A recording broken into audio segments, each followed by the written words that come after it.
Hey guys, Sandy here. Welcome back to the channel. Today I am participating in 30 days of sketches, which are double page layouts.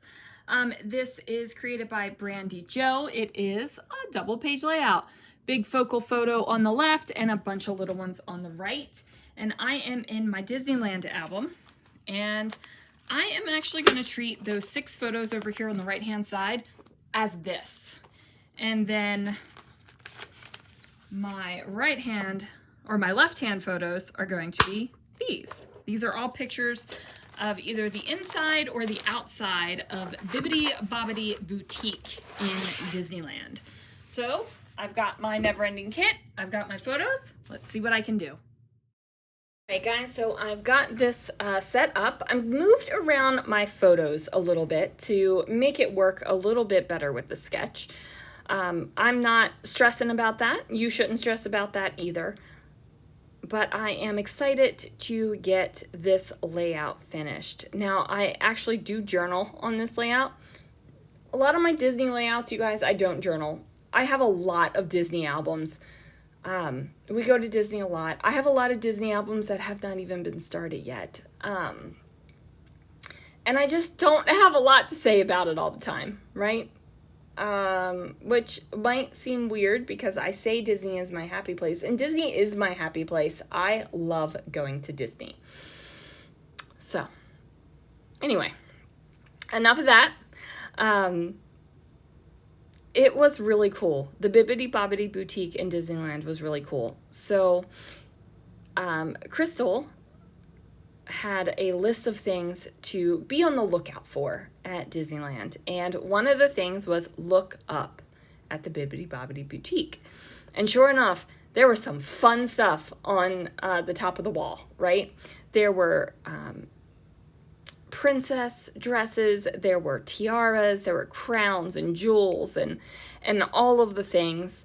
And then, of course, Jacques and Gus Gus were up there.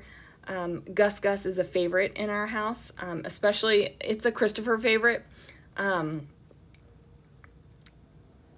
for sure. He doesn't have a full and complete love of Cinderella like I do, but he loves the little mouse. So anyway, I am going to add these layery bits to this side of the layout where it has the pocket page. Because I'm definitely getting inspiration from the sketch, right? I am not exactly following it, but I'm following it enough so that hopefully when this layout is finished, you can say, yeah, I can see where you got it. I can see where you got that sketch from. Like, I totally see it. And if you don't see it, that's fine too.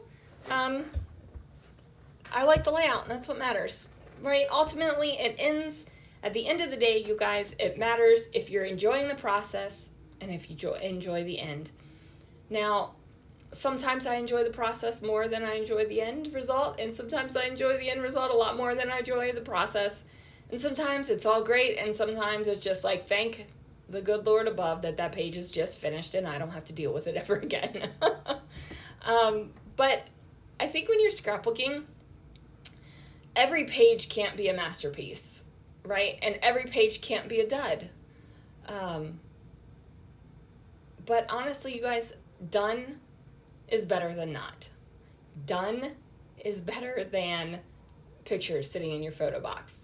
Done is better than pictures sitting on your phone. And I feel like I owe $1.50 to the done jar already. I don't know if, I'm pretty sure I've talked about the done jar before, because it was such a big part of our lives when the kids were little. We had a done jar. It was a mason jar. And every time somebody said that they were done, they had to put a nickel in. Because you were not done, you were finished.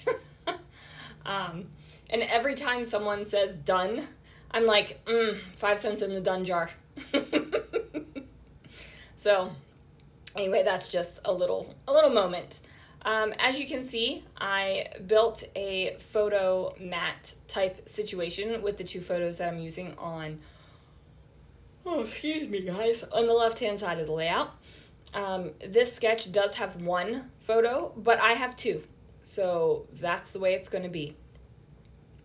Also, I switched up how I was doing one of my layouts in the album where it was supposed to be a faux pocket page, and it wasn't. So some of the photos and things got a little bit switched around, and things that I was going to put all together might have got spread apart, and things that were going to be squished together got, I just said that already, and things that were going to be spread apart might have been squished together.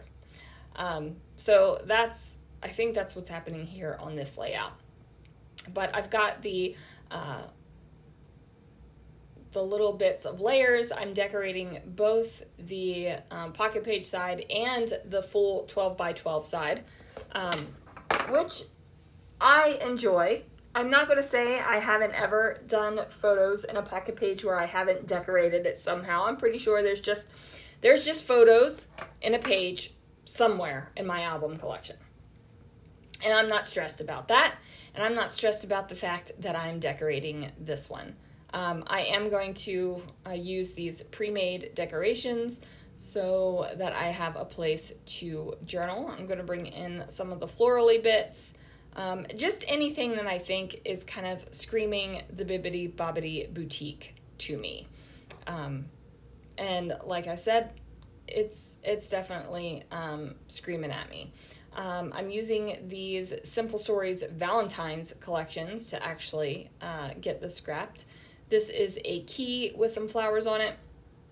And of course, it's chipboard with an adhesive backing on it. And when you pull off the backing, the adhesive is kind of like bleh. It's just bleh. So, yeah. Gonna add some extra adhesive on there.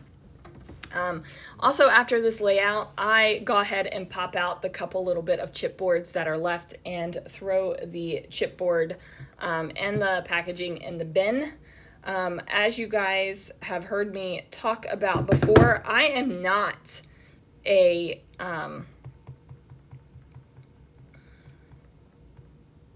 packaging person. I don't like packaging. I'm not a fan of it. I think the less packaging, the better.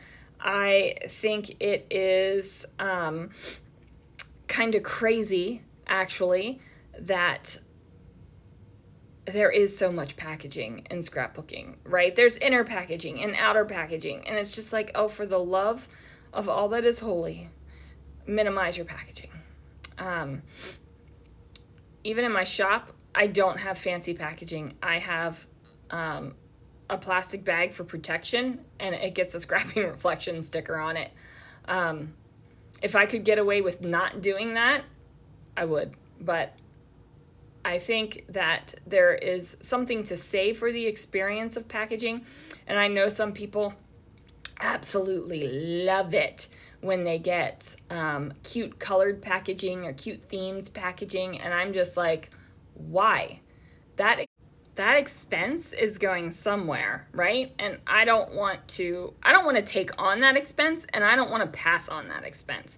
And now I'm starting to get into like business philosophy, so I'll just shut up about packaging, other than to say I'm not a fan. Also, my voiceover cut out right there because I put my phone on the Wi-Fi for the hotel that I'm in right now for a retreat, and it decided to be friends with my iPad as well, which is what I'm doing my voiceover on, and then stop the voiceover. So if there's a weird moment right there, that's what it is, you guys. Some of you might know I like to do my voiceovers in one take, and it's got to be something pretty egregious for me to redo a voiceover, and that little interruption to me is not egregious enough to redo a voiceover. So there is that. Going to get on my title here, and I am trying to get these letters all straight and nice. Also, can we just share how happy we are that the chicken maple butter sandwich is gone at Starbucks? That sandwich is my nemesis. You see a little round scar on my left hand. That is where one of those sandwiches burned the crap out of me. So yeah, so glad that that sandwich is gone. It is my nemesis, and it has scarred me for life. You guys, literally scarred me for life. I am excited about the holiday launch coming up. That creme, not creme. I want to say the creme brulee latte, but it's the caramel brulee latte. Is coming back. I love that thing. It is so good. It is so sweet though. So sweet. I do half the pumps because I can't handle that level of sweetness, you guys. But man, put that in some cold foam and man, it's almost as good as the pumpkin cream cold foam where I could drink cups of it. Oh, I finished the layout. I should probably end the video. Anyway, you guys, thank you so much for watching, and I will see you guys again real soon for another video.